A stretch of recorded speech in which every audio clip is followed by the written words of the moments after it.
Hey guys, and welcome back to the farm. We got us another good cold day here. We're getting a kind of a late start. I was just getting everything plugged up and cranked to warm up. Hit the old glow plugs there a minute. That wasn't long enough.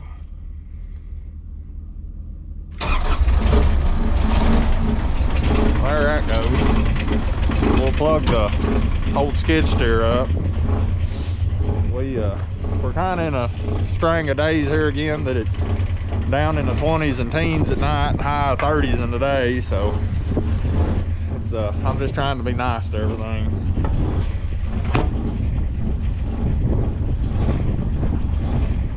I went to a Beck's PFR meeting, their practical farm research, last night, and stood around and talked, and stayed out later than usual, and I didn't want to get up this morning. So we're usually up here in the dark, but this morning we're can actually see what we're doing. But I'm gonna load up a few sacks of feed on the truck and let that Kubota warm up for a few minutes, and we'll head out and feed a few of these old cows and some of the feeder calves, and then come back and crank a skid steer and load our silage and go finish up.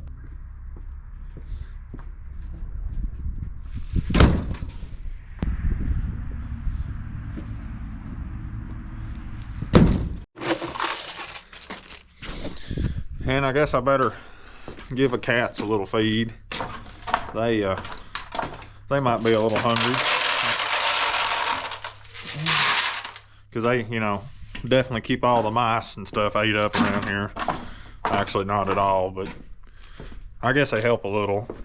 And off we go in the little Kubota. I've got two little groups of cows over here. I'm gonna take them a few buckets of feed. And then we'll go down there and feed that one group of feeder calves. And I took the sheep and put them in the barn. We had a couple of cold, rainy days with a little kind of snow mix there, and I felt bad for them lambs, so I just took them to the barn. So I've got them to feed now, and of course to go by the pig barn.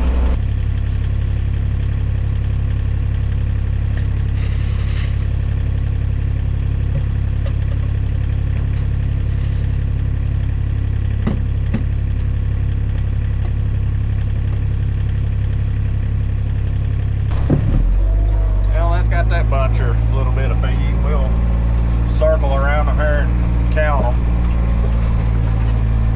or try to.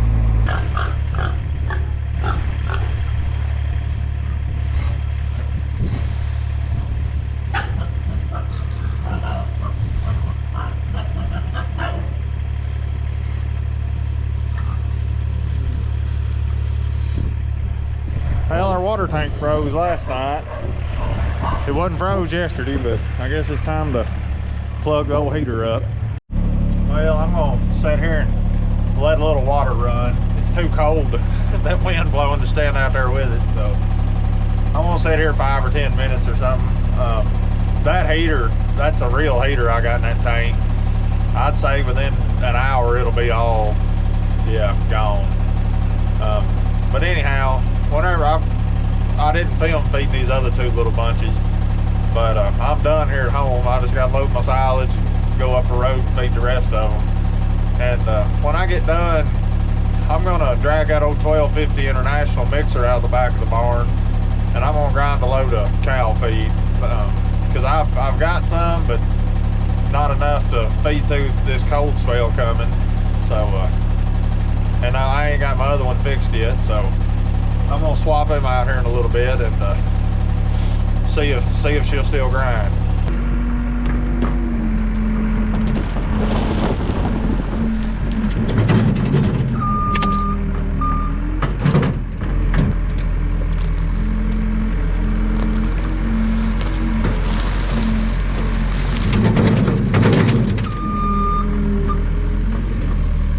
Well, we got our silage loaded, and we're right now out of silage. I've got like, that pit's like 20, I don't know, a little over 20 foot wide. And I've got a slice across, or a section across the back about 3 to 4 foot deep, or whatever you want to say, 20 foot wide. So the silage ain't gonna hold out much longer. I kind of wish I had more.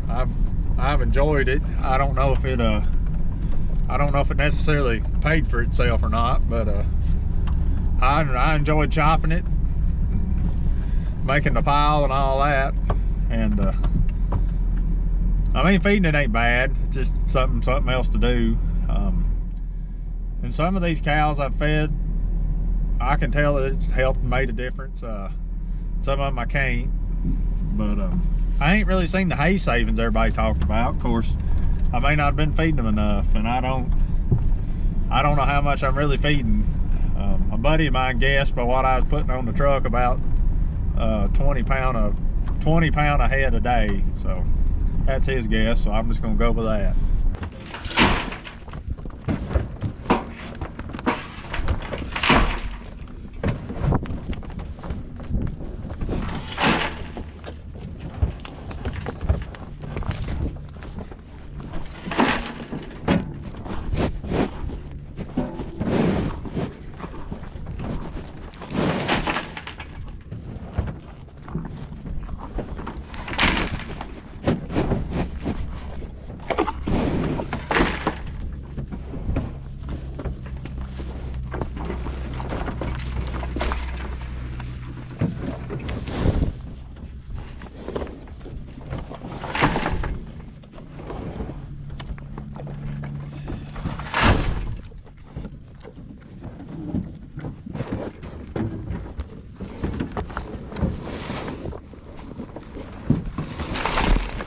All right, that's got the feeding pretty well wrapped up. I ain't gonna feed nothing no hay today. There's a couple that's kind of borderline needing it, but I'm just gonna let it clean it up. It's gonna be even colder tomorrow, so I'd rather mix feed today and ride in the tractor tomorrow. Anyway, I'm gonna plug this old 14 up, and then we're gonna go find some breakfast.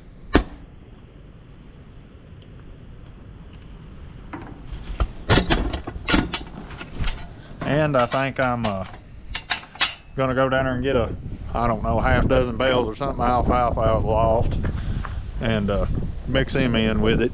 I think I'll have to load some corn too. No, I believe I've got enough.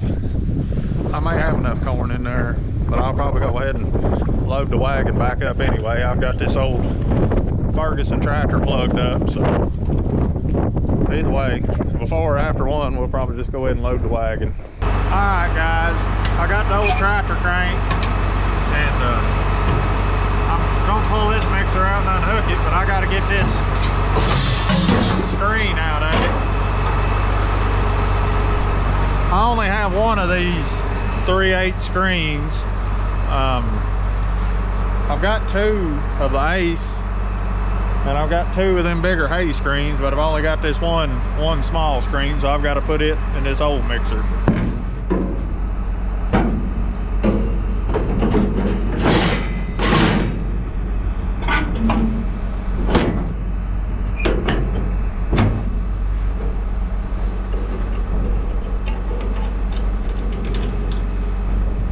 And the other thing I've got to put, I should have to put a belt. There's that other latch over there, I forgot it.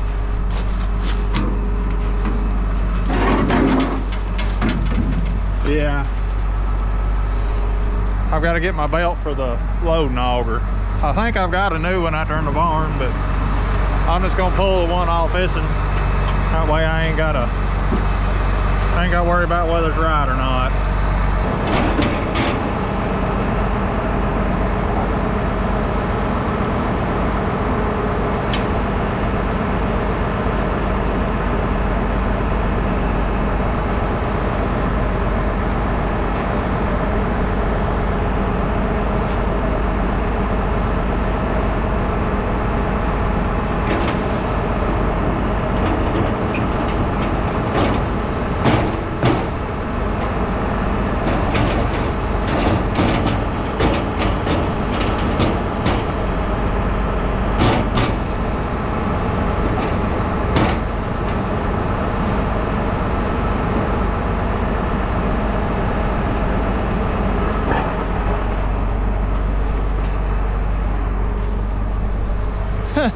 truck belt ain't too good a shape, but maybe it'll do what we're gonna do.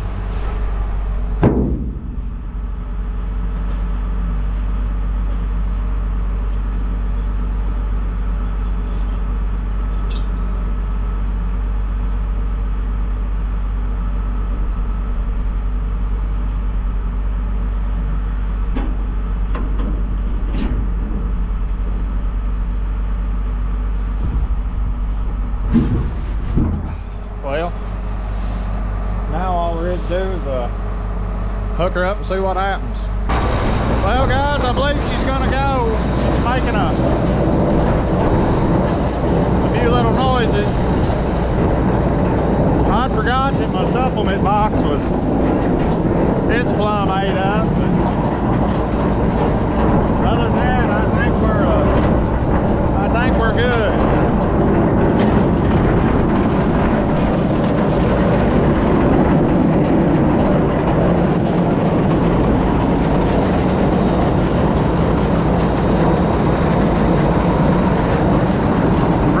Nest out of it. Well, I guess we'll get her wagon out here and get it all set up and see what happens. And I went and run to town and got 400 pounds of dried grain to put in this too. That probably ain't gonna make a whole lot of difference, but it'll make the corn go a little farther and it'll maybe give them a little extra boost. All right guys, we got everything wagon and all set up, our alfalfa here. And this mixer don't have that roll feed, so I got my poking stick. So all to do is kick her in gear and see if she'll go.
There is one thing I forgot about this mill.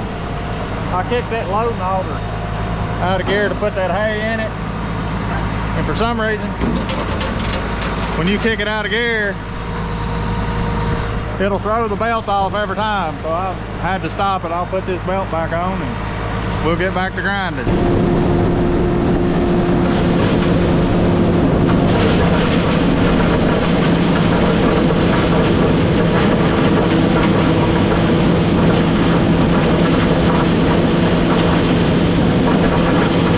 We got us a load. We can go out here and see if it'll unload it. I think it will. Everything, all the unload looked good earlier, so we'll go see.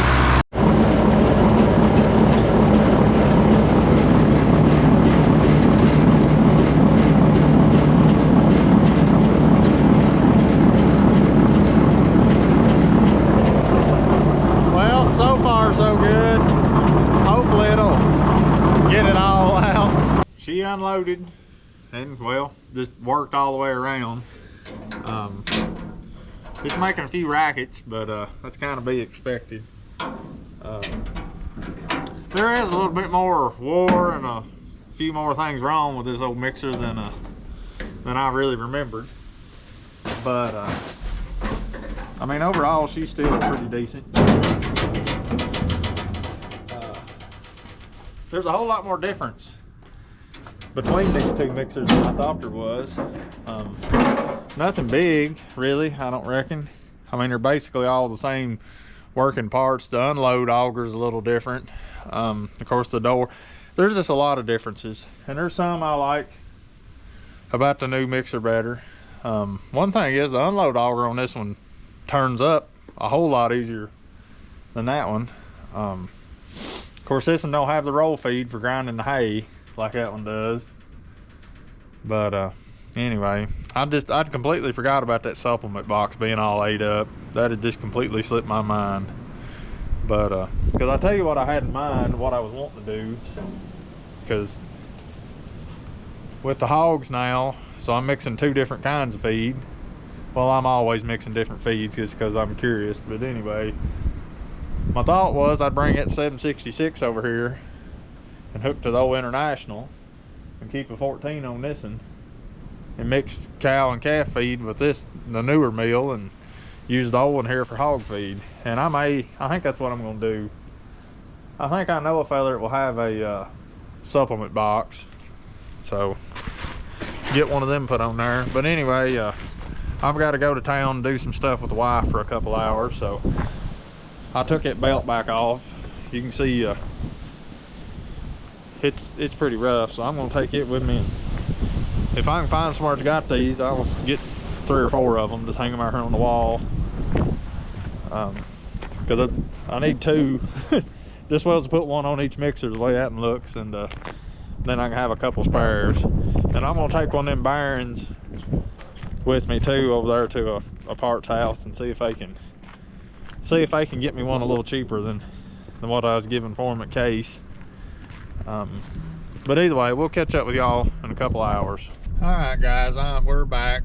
I got some belts. They had to order the bearings, but they said they could get that same bearing for $35 a piece, where them from Case IH was like 71, I think, something like that.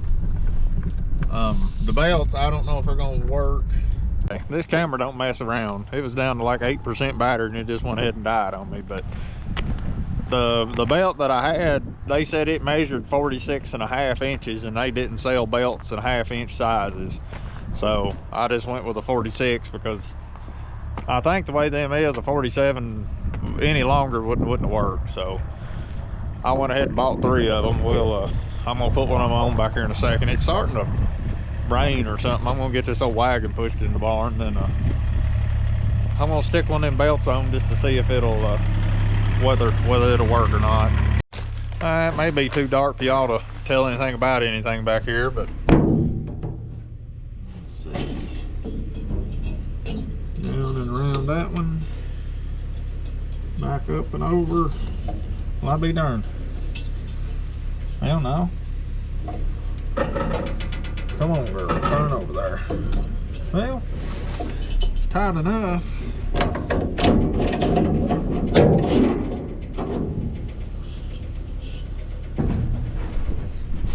Oh, darn that magnet.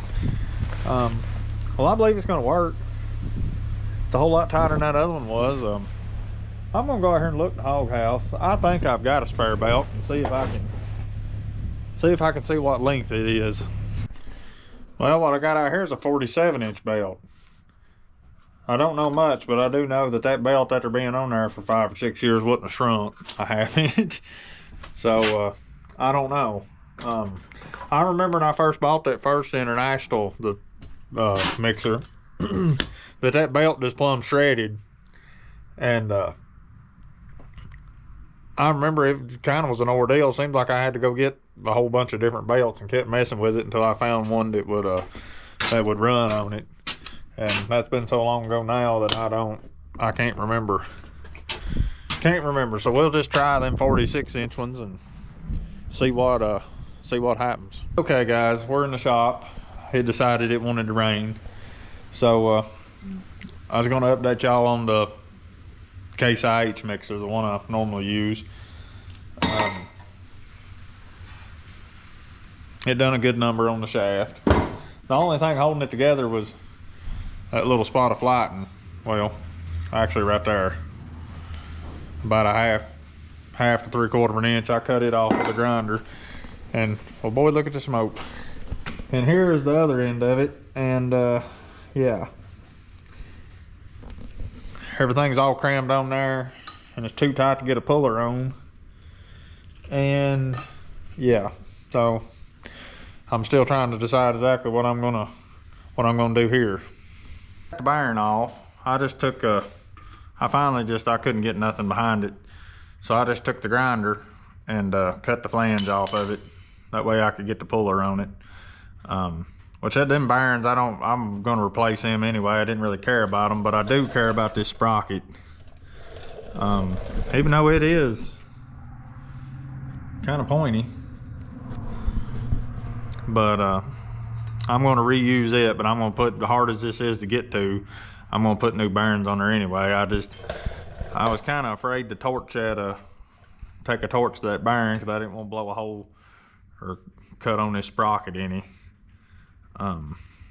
So, which I ain't told y'all the whole deal here. That's a whole unload auger, or the flighting out of one. And it's the same as this little short auger. I bought it off a feller yesterday. And I'm just gonna cut me, I don't know, I've got to try to measure that. I can't, it's somewhere around 18, 19 inches long. But I've got to get this stub shaft here out of the end of that too, which I'm hoping I can just take a grinder and split it, which it's welded.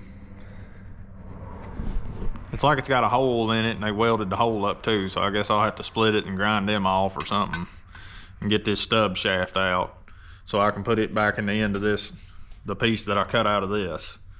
So we'll get our Allen wrenches here and see if we can get these set screws loose and see if we can get that jerked off.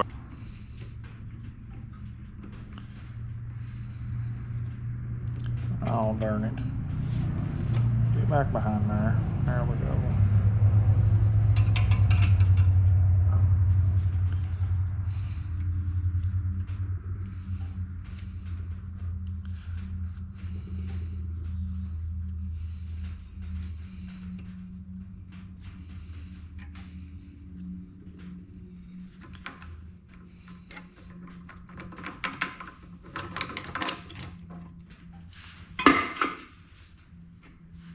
Well, what do you get for that? That bearing like to not come off, and that just slides right off, which I'm glad it did.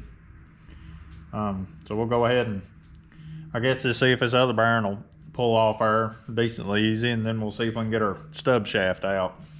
Okay, the puller wouldn't reach back on that one, so I just set it there in the vise and took the big dead blow. After a few licks, it popped loose, slid right out. So now we got to figure out. I might have to cut this flighting off this thing to get it off here. So I don't know if y'all can see that, but it's like a a bolt hole right there, and it's full of weld, and there's one on the exact opposite side. Because I know, like Dad's old farmhand mixer up there, the augers on it are hollow too with the stub shaft, but it's got bolts. I guess they act kind of like shear pins, which if this one had had that, we wouldn't have this. So that's just my opinion. Of course, it is aggravating to have to dig down in the feed and try to line it up and put a bolt in it. Yes, that's aggravating, but you know, so is this.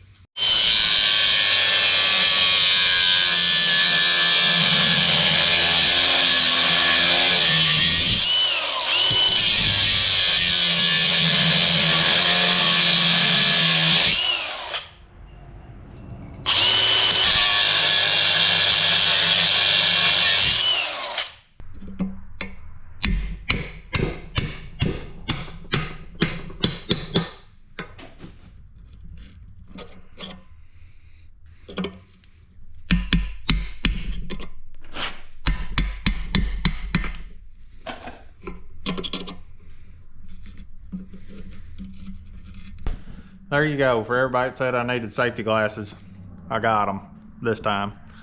So you can see there I split it and peeled it, and it does appear that yeah.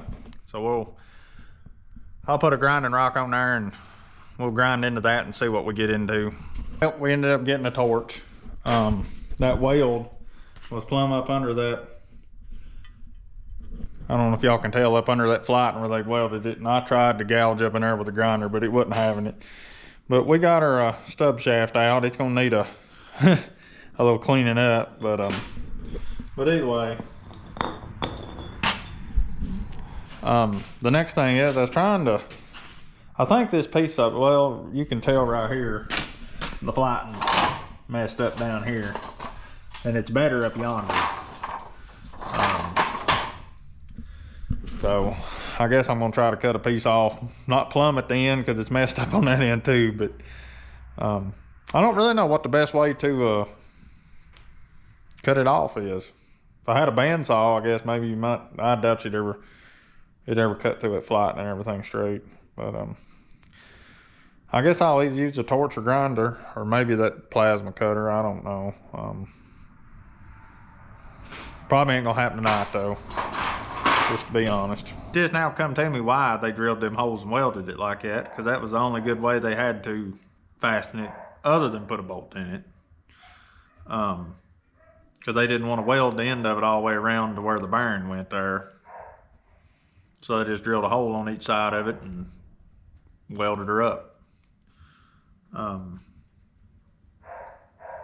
I guess that's the way I need to do it too. I just wish I had a better measurement. Because y'all can see where that chewed that up so much. I mean, I could be missing a ½ inch or an inch. Because I mean, I've been in it with the grinder there where I cut that off so we could work on it. But I mean, it was all wound up in there. So I don't really know how long to make it. I guess I'll go to the house and get on the old Google, see if I can Google up the dimensions for one of these. Of course, I also have to figure out if that's if I find dimensions, if it's the stub shaft included. Cause I'd like to just do this once and be done. So yeah, and I know I didn't film taking all this apart. It just kind of happened. I told a buddy of mine I wanted him to help me set all them augers off, and it was warm the other afternoon. He just showed up and wanted to do it, so we just did it. And I didn't have my camera, but either way, I think I'm just gonna end this in here. I'm ready for supper. All right, guys, we're back here the next afternoon. I almost just cut the video off last night because I knew I was gonna be busy with outside stuff today, but which I could have filmed that too, but I didn't figure y'all wanted to see me feed 2 days in a row. But I went up there on that other old mixer and tried to get me a rough measurement. I think that auger needs to be somewhere around 18 inches long.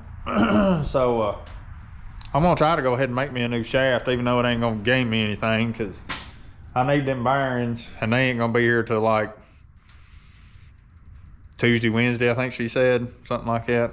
So, but either way, it'll be that much done, and maybe I can spend the first part of the week on that and get it done, because I got a couple more things I really want to get to. So when I try to, of course, that auger up there, you can't really measure it either down in that mixer.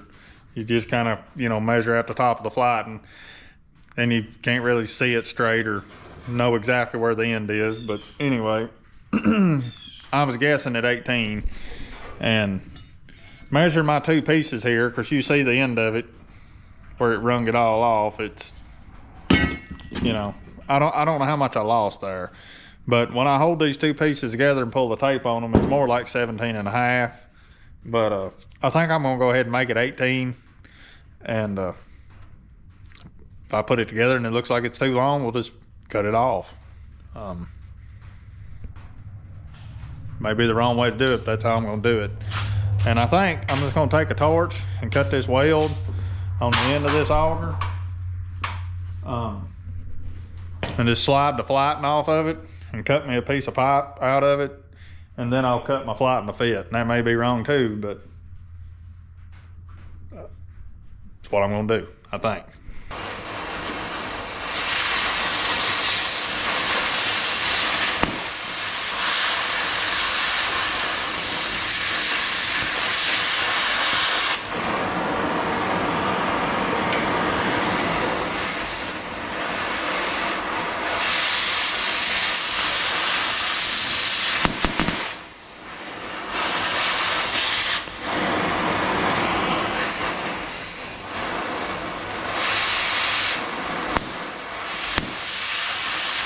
A little trouble getting out apart, and I see why now. I don't know if y'all can see it.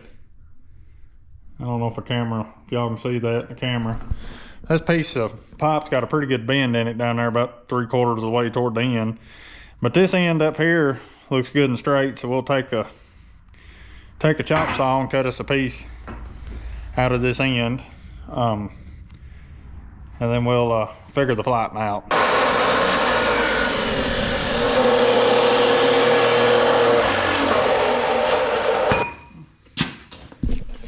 Boy, that thing's full of all kinds of good stuff, but it still looks like good solid pipe though.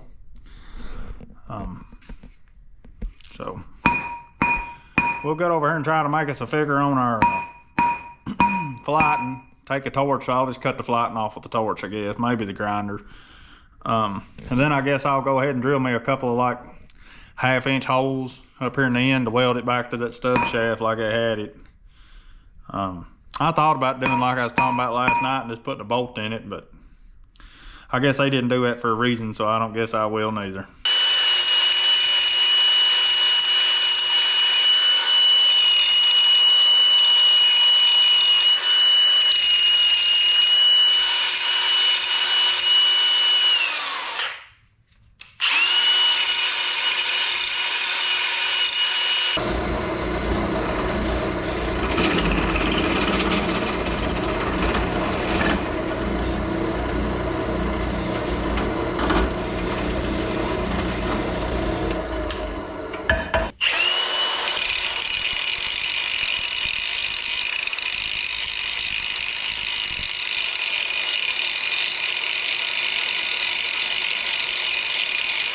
Okay, we got our holes drilled, got our little stub shaft in there.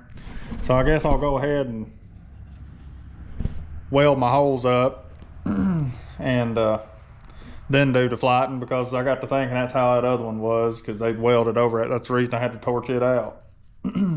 So we'll weld that up real quick and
well, there it is. I got a weld to flatten on it. I ain't done that. And I think I need to straighten my right here up.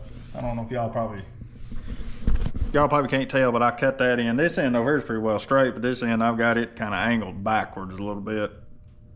I can take a grinder to straighten it up. So I guess we'll lay it up here in the vise and see if we can weld that flatten on there. And then whenever our bearings and stuff gets here, we'll see if it'll work.